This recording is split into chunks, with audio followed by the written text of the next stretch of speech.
Hello guys. මම අද පොඩ්ඩක් ඇවිදින්න ආවා මේ එළියට.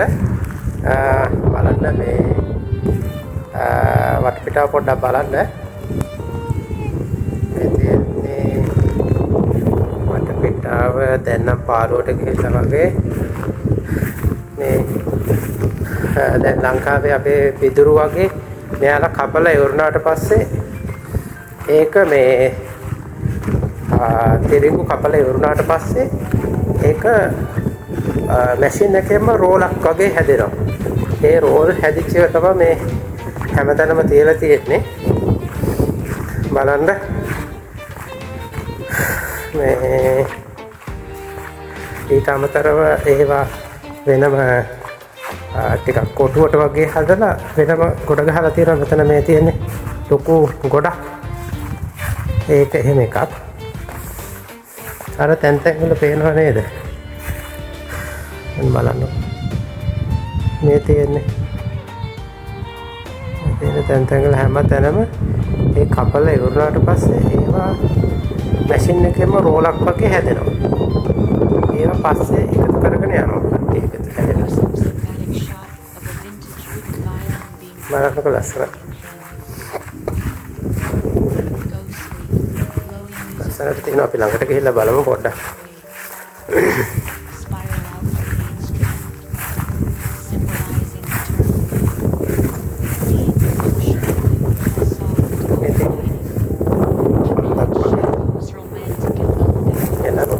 අන්දක් වගේ තියෙන්නේ. ඒක ගොඩක් උසයි. බලන්න.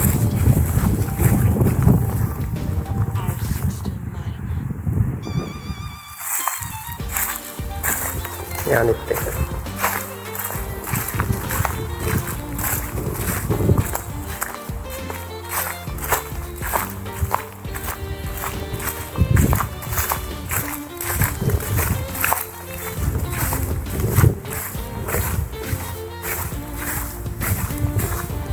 ලංකාවේ නම් පිදුරු කුපුර ගෝයන් කපලා ඉවරනාට පස්සේ පිදුරු ටික දාලා පුච්චනවානේ.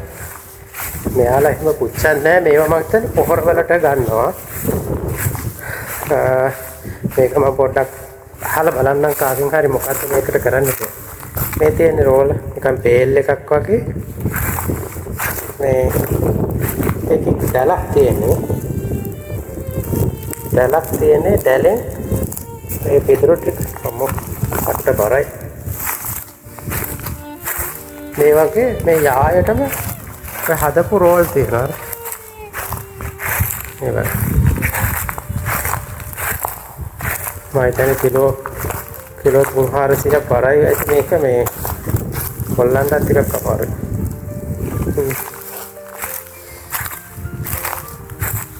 ඔක්කොම මම හිතන්නේ මොනවකට හරි වැඩකට ගන්න ඇති. මේ බලන්න.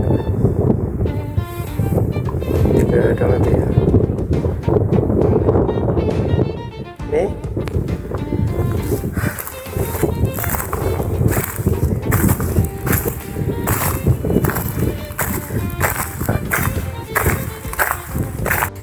මේ මොනවද කියලා දන්නවද? මේ තියෙන්නේ සෝයා බෝයි.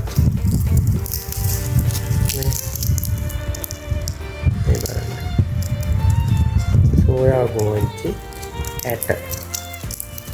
මේක නිකන් අපිට පේන්නේ නිකන් අතහැරලා දාලා වගේ තියෙන කොටුවක්.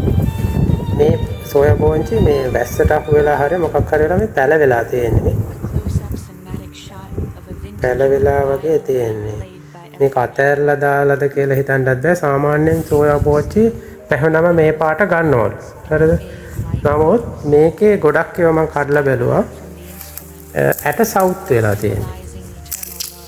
මේ පැල වෙලා මේක අතහැරලා දැන් මේකක්ද කියලාත් හිතෙනවා. මේ බලන්න. මේක මේ පොඩි වගේ පෙන්නට මේ පොඩි නෑ මේ බලන්න. මේක එන යායට තියෙනවා මේ. යාර ඈතට තියෙනවා. ලොකු කොටුවක්. අතහැරලා දාලාද කියලාත් සැකයි. අතහැරලා දාලා නෙමෙයි දෙන්න ඇති. ඒ වුණාට මේ ඇට වලින් භාගයට භාගයක්ම සවුත් වෙලා තියෙනවා. මේ බලන්න. සෝයා බෝංචි කොටුවක්.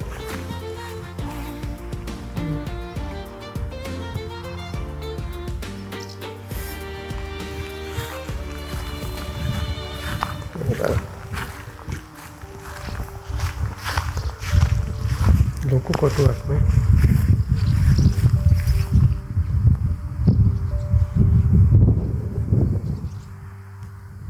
සමහර විට අතහැරලා දාලා වෙන්න ඇති. මේට එහා පැත්තේ තියෙන්නේ බඩ ඉරිඟු. අපි ගිහිල්ලා බලමු.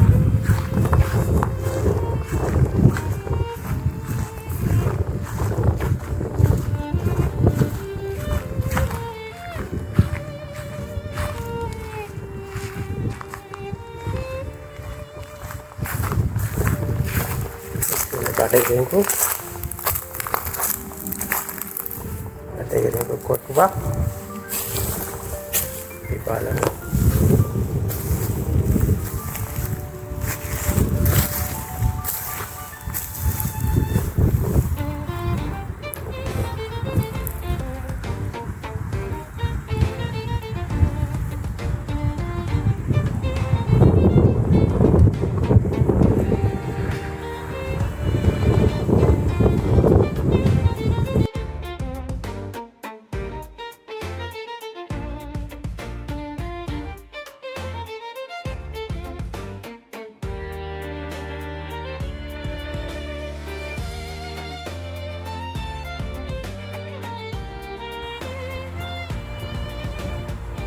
මහා පරිමාණ වගාවක්. ඒ ඉතින් මිනිසුන්ගේ නෙමෙයි වෙන්නේ ගොඩක් වෙලාවට මැෂින්ස් වලින් වගා කරන ඒවා ඔක්කොම කරන්නේ මැෂින්ස් වලින්. මිනිසුන්ගෙන් කරනවා කියලා හිතන්නවත් බෑ මේ වගේ. සෝයා බෝංචි කොටුව. ඒක නිකන් මට නම් හිතෙන්නේ අතහැරලා දාලා වගේ.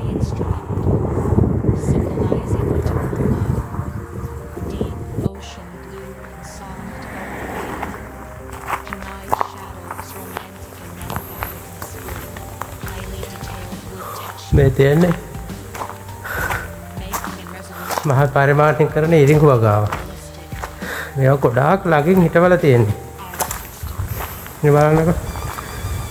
මම දන්නේ නැහැ ලංකාවේ නම් මෙහෙම මෙච්චර ළඟින් හිටවනවද කියලා. මෙහෙ ගොඩාක් ළඟින් හිටවලා තියෙන්නේ.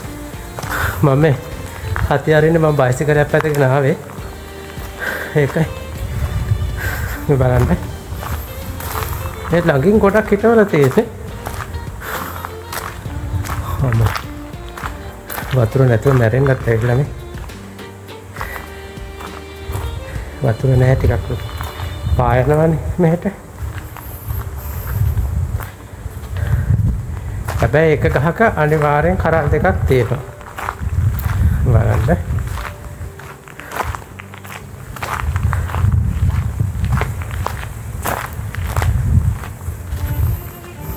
අර ඈතටම තියෙනවා.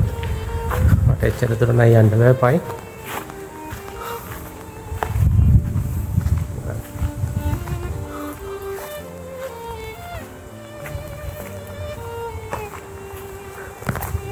ලංකාවෙත් මම දැකලා තියෙනවා මේ වගේ වගා කරනවා. නමුත් මෙච්චර මහා පරිමාණ එක තැනක මේ වගේ ලොකු කොටුවක් නම් මම දැකලා නැහැ.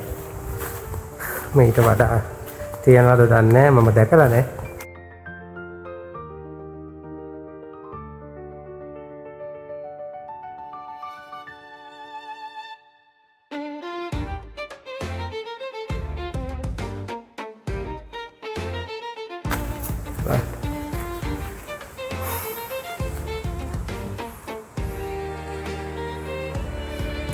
ඇත්තටම තියෙන්නේ බඩ ඉරිඟු ලොකු කොටුවක්.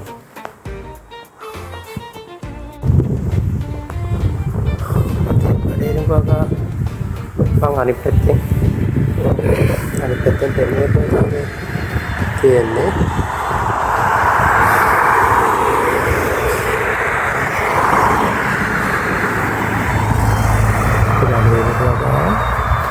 මේ පැත්තේ තියෙන්නේ අර පේන තෙක් මානෙටම තිරිඟු වගාව. මේ තියෙන්නේ ගම. මේ කොළ පාටට තියෙන තැන එහා පැත්තේ තියෙන්නේ ගම. sekolah.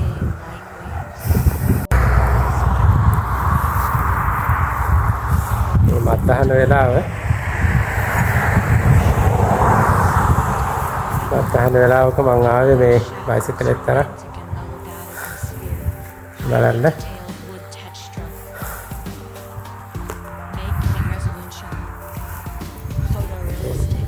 ඔය තියෙන මගේ පොඩි බයිසිකල් මගේ නෙමෙයි. යාළුවෙක්ගේ බයිසිකල් එක.